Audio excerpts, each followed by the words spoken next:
Bonjour tout le monde. Alors, vite fait, comme on y est, parce que ça s'y prête, un petit mot sur la caverne de Platon. J'ai rien prévu, mais bon, en gros, Platon disait que la perception que les hommes ont du monde est très limitée. Le monde réel, le monde authentique, le monde des idées, il est inaccessible au pauvre humain enfermé au fond d'une caverne, comme ça qu'il a accès à l'ombre portée sur un mur de différents objets, portés par une flamme. Et ça rejoint assez ce qu'on dit aux zététiques, notamment à la conférence Le cerveau dans la boîte, où on explique que la perception humaine est en effet limitée, qu'on est en effet biaisé de manière physiologique, parce qu'on est limité dans notre perception. Mais Platon allait plus loin. Platon disait qu'il fallait que, grâce à la philosophie, on s'extrait cette caverne, qu'on puisse sortir par ce trou-là.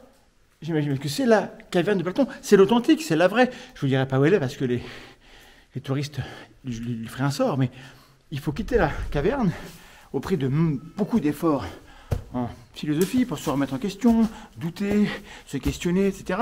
Et que enfin le philosophe, lorsqu'il arrive à la lumière dehors, il a accès au monde réel. Évidemment, les gens qui restent à l'intérieur ne le croiront pas. Ils diront mais non, mais nous on est bien au fond de la caverne, au coin du feu, on a accès à tout. Fais-nous pas chier Platon avec tes conneries. Sauf que si on s'arrête là, on a fait que la moitié du chemin, parce que Platon ne disait pas ce que nous on dit en zététique, on est relativement matérialiste dans notre approche du monde. Je suis un peu essoufflé parce que c'est beaucoup d'efforts intellectuels tout ça. Platon disait que le vrai monde, c'est celui des idées, des formes parfaites, hors d'accès de notre corps physique. Et cet idéalisme, cette croyance dans la réalité objective des idées, en fait c'est du pur essentialisme, et c'est aussi contraire à la pensée zététique qui consiste à douter de comment on construit le monde et donc à être conscient du constructivisme des idées, de nos concepts. Tout ce qu'on a dans la tête est construit, rien n'est authentique, ça passe par le filtre d'un cerveau de primate, de mammifère, etc.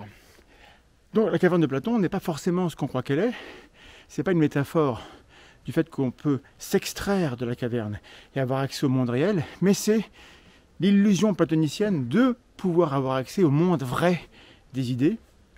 Et il se trouve que les sciences nous ont montré, les sciences du cerveau, mais les sciences de la nature en général, que cette illusion était aussi une illusion en fait, et que Platon, s'il était là parmi nous, il faudrait l'inviter à se remettre un peu en question, ce qu'il ferait sans doute, parce que c'était un bon type, je suppose. Voilà la version zététique de la caverne de Platon.